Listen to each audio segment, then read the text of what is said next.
Bonjour à tous, bonjour à toutes, j'espère que vous allez bien, que vous avez passé une agréable journée. Dans cette vidéo, malheureusement, nous n'allons pas parler de la forme de l'équipe du Real Madrid, ni d'un coach, ni de transfert, ni encore des objectifs de la saison en cours, mais plutôt d'un incident, ce qui s'est passé après la rencontre entre le Real Madrid et Villarreal. Je rappelle, le Villarreal s'était imposé 3-2 au Bernabéu, c'était samedi dernier, le 8 avril 2023, en match de Liga. La Liga qui est déjà quasiment perdu pour le Real Madrid et on pourrait être en train de parler des différents objectifs. Mais il s'est passé quelque chose après le match, un incident assez grave. Le milieu du Real Madrid, Fede Valverde, qui serait allé dans la zone des parkings où se trouvent les autobus, les autocars et aurait mis une droite à Baena, un joueur du Villarreal. Qu'est-ce qui s'est passé entre les deux hommes? Quelles sont les conséquences pour Valverde? J'ai voulu attendre un tout petit peu pour avoir plus d'informations sur ce qui pourrait être les sanctions pour Valverde pour vous faire la vidéo, et du coup je pense qu'aujourd'hui j'ai assez de contenu pour essayer de faire une vidéo résumée de ce qui s'est passé, la version des deux joueurs et les possibles sanctions. Donc let's go pour la vidéo.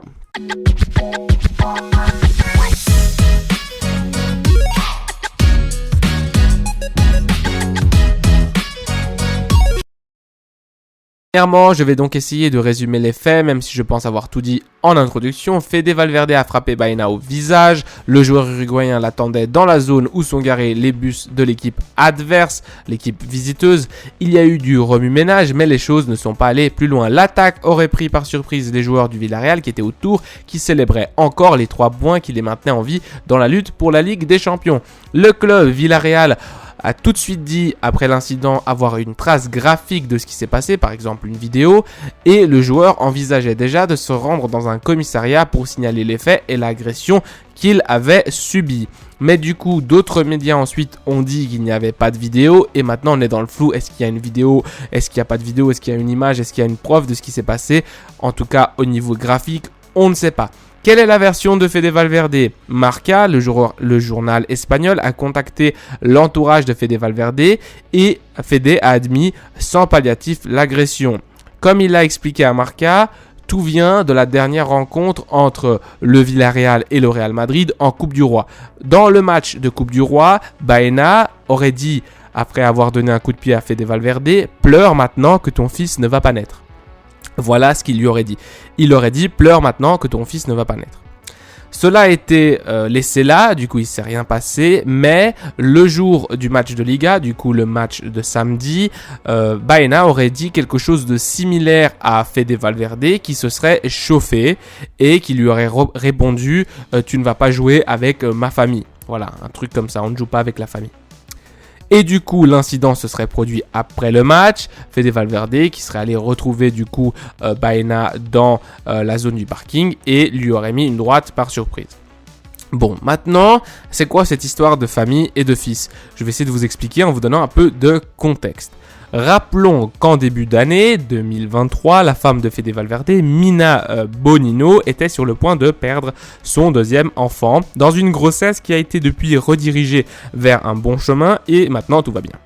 Mais dans cet affrontement en Coupe du Roi, en outre, Baena aurait fait un geste à Fede qui imiterait les cris de Valverde, ce qui aurait exaspéré l'Uruguayen, etc. Donc en gros, il y aurait une espèce de tension entre ces deux joueurs et Baena aurait dit, ce qui est plus grave, c'est le fait qu'il aurait dit « Pleure maintenant que ton fils ne va pas naître », en sachant évidemment que la femme de Valverde connaissait des complications à ce moment-là en ce qui concerne sa grossesse qui maintenant du coup va bien et du coup Fede Valverde et sa femme qui attendent du coup un 2e enfant.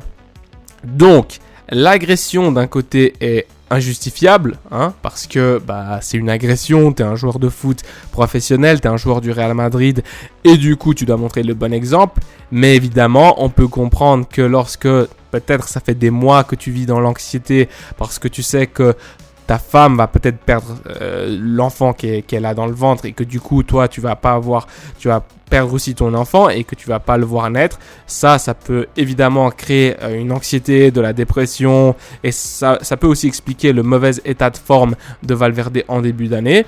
Mais bon, voilà, c'est une situation qui est compliquée, pas dans le sens où la violence est injustifiable et que Fede Valverde ne devrait pas donner de coups de poing, voilà. Mais en même temps, il y a des gens sur Twitter et sur d'autres réseaux sociaux qui, justement, prennent la défense de Fede Valverde en disant bon bah moi si j'étais à la place de Fede Valverde j'aurais réagi de la même manière, c'est très grave ce qu'aurait dit Baena, on ne joue pas avec la famille, on ne traite pas la famille et surtout avec des choses qui peuvent vraiment toucher comme la perte d'un enfant.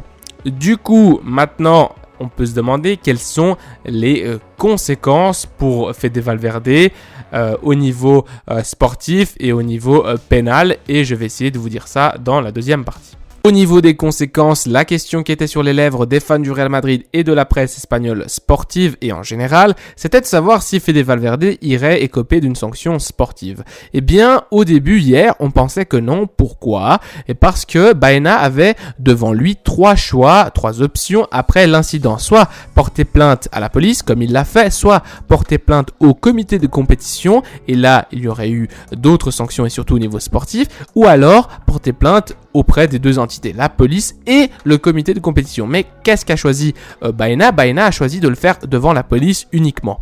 Et donc du coup, l'affaire passera donc par une procédure judiciaire pénale et on pensait qu'elle allait s'éloigner de sanctions sportives. Mais aujourd'hui, il y a eu du nouveau. Pourquoi ? Parce que même si l'affaire passera par une procédure pénale, la police, qui a déjà fait un rapport sur ce qui s'est passé après sa comparution au Bernabéu, la police qui s'était déplacée, elle a pris une déclaration de Valverde et une déclaration de Baena et également une déclaration des témoins qui étaient présents de ce qui s'est passé.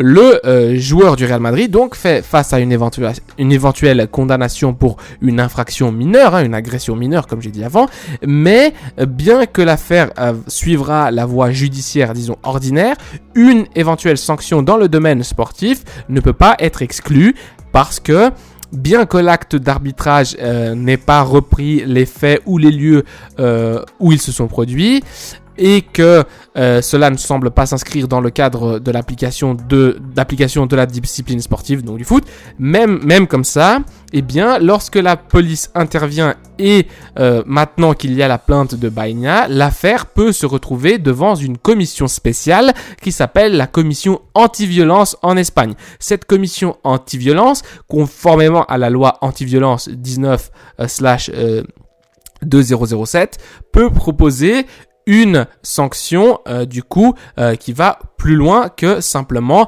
une sanction pénale. Le processus sera donc retardé et la sanction pourrait intervenir par exemple la saison prochaine. Dans tous les cas, la sanction ne serait pas liée au nombre de matchs lui-même. Par exemple, à des matchs au niveau, on va sanctionner 4, 5, 6 matchs, mais plutôt par rapport à un temps de disqualification. C'est-à-dire qu'on pourrait même l'interdire de jouer pendant X temps à cause de cet incident. Et évidemment, une sanction pécuniaire, c'est-à-dire une amende. On verra du coup ce qui se passera, mais en tout cas, il y a des avis qui divergent vraiment en ce qui concerne ce qui s'est passé. Parce que d'un côté, il y a les gens qui disent dans tous les cas, il ne faut pas opter pour un geste violent. Surtout, il y a des gens qui disent mais pourquoi il l'a pas fait sur le terrain ? Pourquoi il n'a pas mis une droite sur le terrain ? Et pourquoi il a attendu du coup d'aller dans le parking le prendre par surprise ? Et d'autres qui disent moi si ça avait été mon fils, si ça avait été mon cas où j'attendais un enfant avec ma femme et que j'avais été dans un moment très difficile et qu'on avait dit ça sur mon fils qu'il ne va pas naître, etc. Eh bien j'aurais fait exactement la même chose ou pire. Donc c'est vraiment deux opinions que j'ai vues sur les réseaux et qui sont au pôle opposé, qui sont assez extrêmes. Maintenant, je vais vous donner mon opinion. Je vais donc clore cette vidéo en essayant de donner mon opinion qui ne sera pas vraiment tranchée. Oui, effectivement, je sais que parmi vous, il y en a sûrement qui ont une opinion très polarisée. D'un côté, on a ceux qui admettent que Valverde a eu raison de faire ce qu'il a fait parce que quand on dit « pleure que ton fils ne va pas naître », c'est un motif d'énervement et c'est une provocation assez forte pour réagir de la sorte. Et pour d'autres qui vont dire « eh bien, dans aucun cas on ne doit opter pour la violence parce que la violence ne résout jamais rien et du coup Valverde en plus de ça doit montrer l'exemple aux plus jeunes puisque c'est un joueur de foot et une célébrité mondiale quand tu joues au Real Madrid. Pour ma part, je pense que c'est très difficile de juger quelque chose comme ça, même si évidemment la violence ne doit pas être le premier choix, ne doit pas être la première chose qu'on se dit. Eh bien, c'est très difficile de parler lorsqu'on est de l'extérieur. Mais si on essaye de se mettre à la place de Valverde, quand tu sais que ta femme a vécu une grossesse compliquée et que tu as eu peur pendant des mois de perdre ton enfant, ça peut être une douleur très grande, très forte et du coup, c'est quelque chose qui est quand même assez violent et assez méchant, voire très vicieux de la part de Baena s'il s'avère qu'il a vraiment dit ça.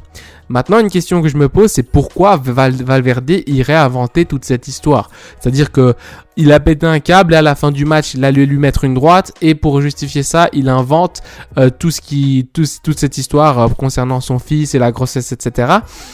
C'est quand même un peu bizarre de la part de Valverde qui ne me semble pas être un joueur super agressif et avec un historique, un passé comme ça de mensonge ou quoi. Bon, après, on ne sait jamais ce qui peut se passer dans la tête d'une personne, même si c'est un footballeur, etc.